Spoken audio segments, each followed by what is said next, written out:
Welcome students. Today's lecture is MBA second year. Specialization subject है हमारा finance का, आपका investment analysis and portfolio management. ठीक है, अब तक हमने उसमें कैपिटल मार्केट के बारे में पढ़ लिया था। ठीक है, तो अब हम बात कर रहे थे आपका नेक्स्ट हमारा टॉपिक है आपका बॉन्ड्स एंड डिवेंचर। ठीक है, तो बॉन्ड्स क्या होते हैं, डिवेंचर्स क्या होते हैं, इसके बारे में हम जानेंगे। तो देखिए, डिवेंचर्स आर डेब्ट instrument used by companies and government to issue the loan. Means क्या है, जो डिवेंचर है वो एक फाइनेंशियल इंस्ट्रूमेंट्स हैं जिनसे क्या होता है, गवर्नमेंट और कंपनी क्या करती है, लोन्स को इशू करती है। ठीक है, the loan is issued to corporates based on their reputation at a fixed rate of interest. ठीक है, मतलब आपको एक सर्टेन टर्म से इंटरेस्ट पे करना होता है इसके ऊपर, डिवेंचर्स के ऊपर। ठीक है, debentures are also known as bonds. ठीक है, डिवेंचर्स को बॉन्ड्स भी कह सकते हैं किन्हीं केसों में। Bonds which serve as an IOU, I owns you. ठीक है, आईओयू की जो फुल फॉर्म है यहाँ पे आई ओन्स यू। ठीक है, IOU between issuer and purchaser. ठीक है क्या कि जब दूसरे की रेस्पॉन्सिबिलिटी को दूसरा क्या कर लेता है, टेक ओवर कर लेता है, तो उस केस में जो आपके डिवेंचर्स हैं वो क्या हो जाते हैं, आपके बॉन्ड्स कन्वर्ट हो जाते हैं। ठीक है, companies uses debenture when they need to borrow the money at a fixed rate of interest for its expansion. ठीक है, कंपनी क्या करती है, कंपनी को कब जरूरत होती है डिवेंचर्स को इशू करने के लिए, जब कंपनी अपने मार्केट प्लेस को एक्सपेंड करना चाहती है और वो डिवेंचर्स को उस केस में इशू करती है जिससे उसके पास एक certain amount fixed rate of interest से आ जाए। ठीक है, secured and unsecured, registered and bearer, convertible and non convertible, first and second are 4 types of debentures. ठीक है, नेक्स्ट आपका बात करते हैं एडवांटेजेस ऑफ डिवेंचर्स। डिवेंचर्स के आपके क्या क्या एडवांटेजेस हो सकते हैं। देखिए, फर्स्ट है आपका investor who want fixed income at release at lesser risk prefer them. ठीक है, जो आपका इन्वेस्टर है जो कंपनी में इन्वेस्ट करना चाहता है, ठीक है, और सबसे बड़ी बात है जो सेफ प्ले करना चाहते हैं। ठीक है, मतलब वो किसी भी तरीके का रिस्क नहीं लेना चाहते। उन्हें जैसे आपका एफडी और आरडी में आपका certain rate of interest given होता है, उन्हें इस तरीके की सिक्योरिटी प्रोवाइड हो जाती है डिवेंचर के केस में कि उन्हें आपका फिक्स्ड इनकम के तौर पर आपका फिक्स्ड रेट ऑफ इंटरेस्ट मिलेगा ही मिलेगा। ठीक है, नेक्स्ट आता है आपका as a debenture does not carry voting rights, financing through them does not dilute control of equity share holders on management. ठीक है, तो जो डिवेंचर होल्डर होते हैं उस केस में क्या होता है कि वो कभी भी जो आपका इक्विटी राइट्स होल्डर होते हैं, जो इक्विटी शेयर होल्डर होते हैं, उनके राइट्स को वो एक्सप्लॉइट नहीं करते। ठीक है, होता क्या है कि ना तो डिवेंचर्स के केस में ना तो उन्हें वोटिंग राइट मिलता है। ठीक है, वो केवल क्या करते हैं, फाइनेंसिंग का एक सोर्स है आपका डिवेंचर, जिससे जो हमारे शेयर होल्डर्स हैं उनके राइट्स को कोई नुकसान नहीं पहुंचता। ठीक है, नेक्स्ट आता है आपका financing through them is less costly as compared to the cost of preference और equity capital as the interest payment on debenture is tax deductible. ठीक है क्या आपका जो फाइनेंसिंग हो रही है आपकी किसके थ्रू, आपके डिवेंचर्स के थ्रू, उसकी कॉस्ट कम पड़ती है किससे, प्रेफरेंस शेयर से और आपका इक्विटी शेयर से। ठीक है, इक्विटी शेयर्स के केस में क्या है कि अगर कंपनी प्रॉफिट जनरेट कर रही है तो उस केस में कंपनी को उस प्रॉफिट मार्जिन के हिसाब से डिविडेंड डिस्ट्रीब्यूट करना होगा अमंग द शेयर होल्डर्स। ठीक है, और प्रेफरेंस शेयर्स पे क्या होगा, प्रेफरेंस शेयर्स पे शॉर्ट टर्म के लिए वो इशू होंगे। ठीक है, और उसमें क्या होगा कि जो आपका इंटरेस्ट रेट है वो कंपेयर टू डिवेंचर ज्यादा होगा। ठीक है, और सबसे बड़ी बात कि अगर हम जो आपका इंटरेस्ट पे कर रहे हैं डिवेंचर्स पे, वो उसमें क्या एडवांटेज मिलेगा कि जब हम अपनी कंपनी बैलेंस शीट बनाएंगे तो जो इंटरेस्ट पे किया है उसमें हमें सब्सिडी मिल जाएगी और वो डिडक्ट हो जाएगा। ठीक है, वो डिडक्टेबल होगा टैक्स के अंदर। ठीक है, नेक्स्ट आएगा आपका the company does not involve its profit in a debenture. ठीक है, कंपनी अपने प्रॉफिट को कभी भी कर सकती है। ठीक है, नेक्स्ट आता है the issue of debenture is appropriate in the situation when the sales and earnings are relatively stable. ठीक है, जब कंपनी को पता होता है कि जो उनकी सेल्स और अर्निंग है वो लगभग स्टेबल है, ठीक है, और उन्हें अपने बिजनेस को एक्सपेंड करने के लिए कोई सोर्स ऑफ इनकम की जरूरत है, ठीक है, इक्विटी के अलावा, तो उस केस में डिवेंचर्स ही इशू करेंगे। क्यों?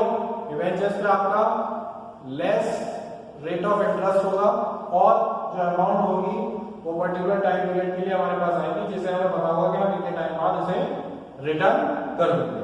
ठीक है, आगे आते हैं डिसएडवांटेज ऑफ डिवेंचर्स। ठीक है, जैसा आपको पता है कि किसी भी चीज के अगर एडवांटेज है तो उसके कुछ ना कुछ डिसएडवांटेज भी होंगे।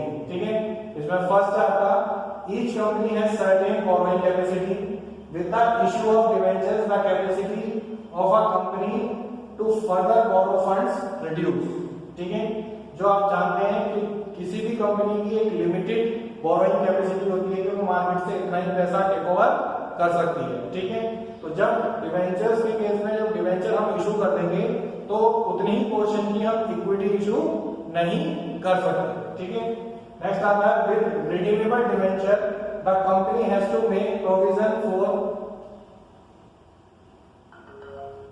repayment on the specified date even during period of financial strain on the company। Means क्या है कि जो रिडीमेबल डिवेंचर्स के केस में क्या होगा कि कंपनी ने अगर कोई स्पेसिफाइड डेट मेंशन कर रखी है और स्पेसिफाइड रेट ऑफ इंटरेस्ट हमारा पहले से ही मेंशन है, तो उस केस में क्या होगा कि कंपनी को वो चीज डिवेंचर्स की जो हमारी मनी थी वो डिवेंचर होल्डर को वापस लौटानी पड़ेगी विद इंटरेस्ट। अगर कंपनी प्रॉफिट जनरेट नहीं भी कर रही है तो ये कंपनी पे ऑब्लिगेशन है कि जो कंपनी ने अपना लिख के दे रखा है बॉन्ड्स पे डिवेंचर्स पे कि हम इतने इंटरेस्ट रेट से आपको इतने टाइम पीरियड के बाद उस डेट को आपका इन चीजों का पेमेंट कर देंगे डिवेंचर्स का, तो वो पेमेंट करना उसके लिए मैंडेटरी है। ठीक है, नेक्स्ट आता है आपका debenture put a permanent burden on the earnings of a company therefore there is a greater risk when the earning of the company fluctuate। ठीक है, डिवेंचर्स क्या है? डिवेंचर्स के साथ जब भी कंपनी डिवेंचर इशू कर रही है तो उसके साथ फिक्स रेट ऑफ इंटरेस्ट भी जा रहा है। ठीक है, तो उसका क्या होगा कि कंपनी पे उसका बर्डन बढ़ जाएगा। ठीक है, अगर कंपनी के जो प्रॉफिट्स हैं वो फ्लक्चुएट कर रहे हैं तो उस केस में क्या होगा कि कंपनी की लायबिलिटी है कि वो डिवेंचर होल्डर की अमाउंट पर्टिकुलर टाइम पीरियड में पे करे। ठीक है, अगर उसे प्रॉफिट हो रहा है तो भी और उसे अगर प्रॉफिट नहीं हो रहा तो भी, अगर उनकी एक्सपेक्टेशन से कम प्रॉफिट हो रहा है उस केस में भी कंपनी की ये लायबिलिटी है तो डिवेंचर होल्डर की अमाउंट को उनके जो आपका कैश है उसके साथ पे करेगी, जो उसकी इन्वेस्टमेंट है उसके साथ विद इंटरेस्ट पे करेगी। ठीक है, नेक्स्ट आता है आपका टाइप्स ऑफ डिवेंचर।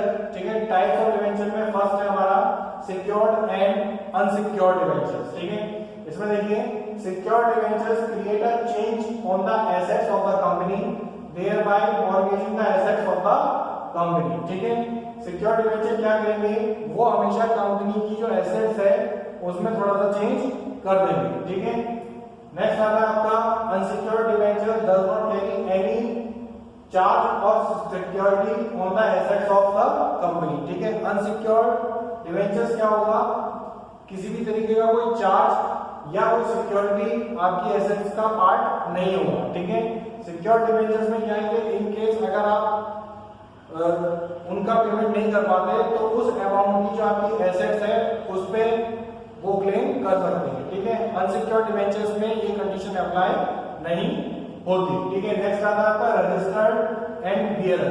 ठीक है, रजिस्टर्ड में क्या है आपका registered debenture is recorded in the registrar of debenture holder of the company. ठीक है, मतलब क्या है, जो रजिस्टर्ड डिवेंचर्स हैं वो कहाँ रजिस्टर है, आपके रजिस्ट्रार के पास, किसके, जो कंपनी का रजिस्ट्रार है उसके पास। ठीक है, नेक्स्ट है a regular instrument of transferable is required for their transfer.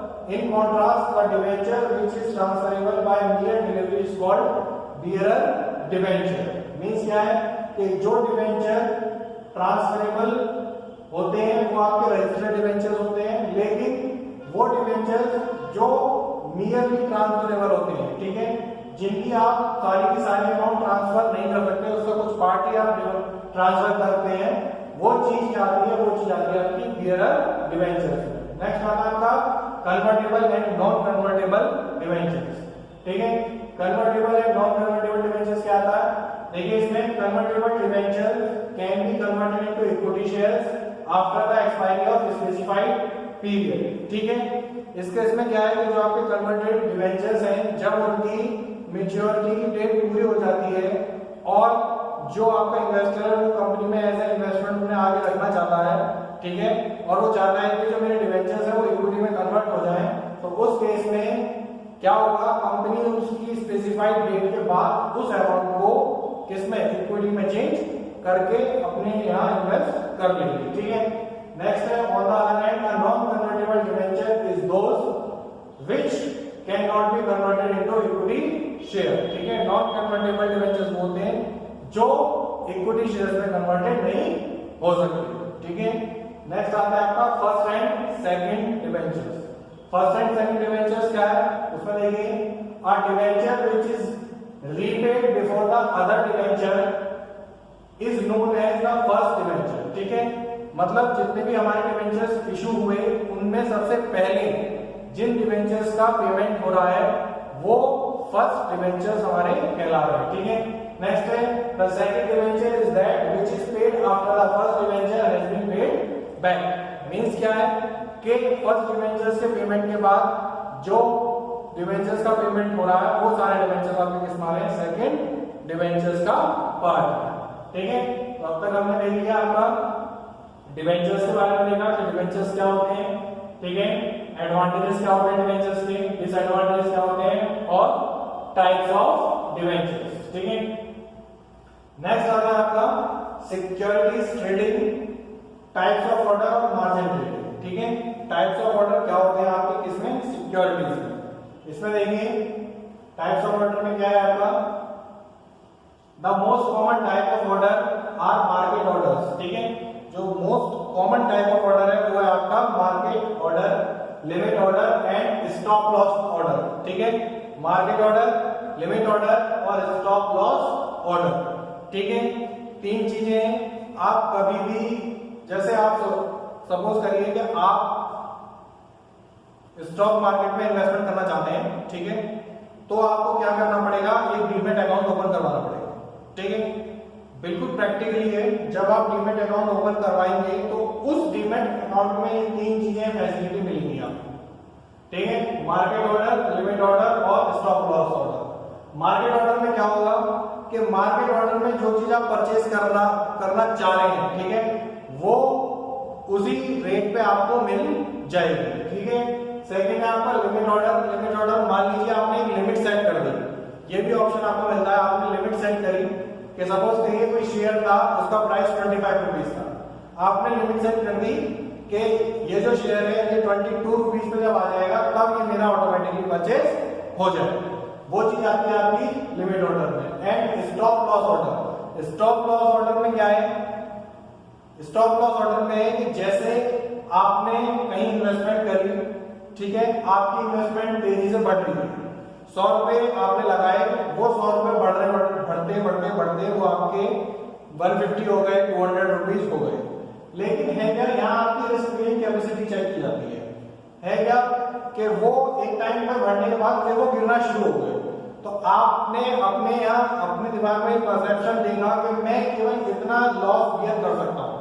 Suppose करिए 200 का शेयर था, 100 में आपने खरीदा था, 200 का वो हो गया, ठीक है, 200 में वो गिरना शुरू हुआ, तो आपने ये करा कि मैं केवल 10 रुपए तक का मार्जिन इसमें लॉस बियर कर सकता हूं और इसके अलावा बियर नहीं कर सकता। तो आप क्या करेंगे, उसमें स्टॉप लॉस ऑर्डर का एक ऑप्शन आता है, उसे यूज करेंगे। उसमें क्या है कि आप 190 भर देंगे उसमें रेट, तो जैसे ही 190 वो आएगा आपका प्राइस, उस पर ऑटोमेटिकली आपका स्टॉक सेल हो जाएगा और सारी पेमेंट आपके अकाउंट में ट्रांसफर हो जाएगी। तो ये चीजें हैं मार्केट ऑर्डर, लिमिट ऑर्डर और स्टॉप लॉस ऑर्डर।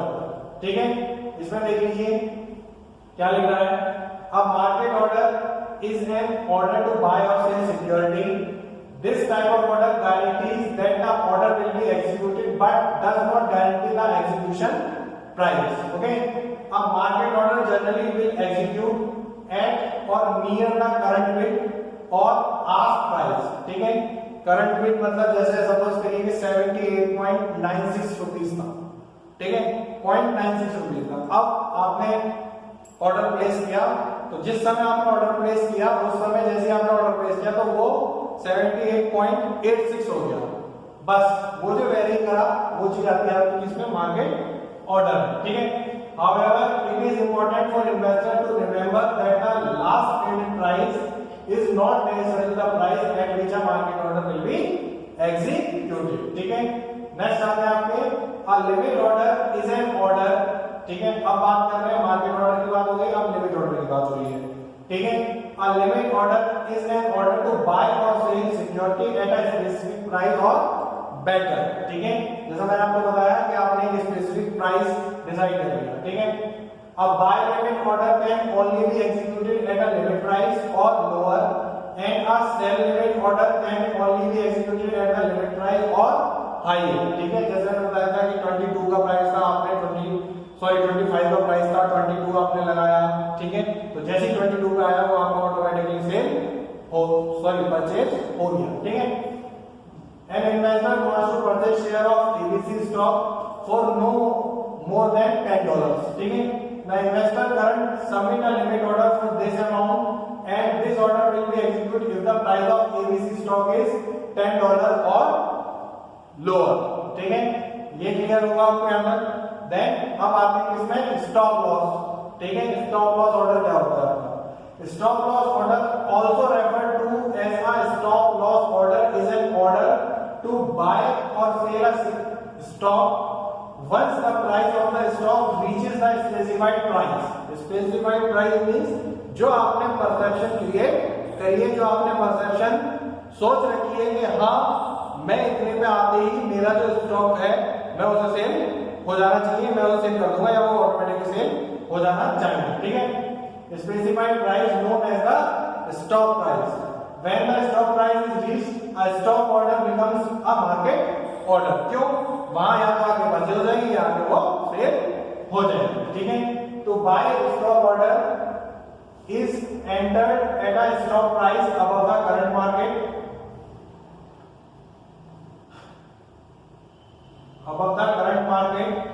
price। ठीक है, investors generally use a buy stock order to limit a loss or protected a profit on a stock that they have sold short।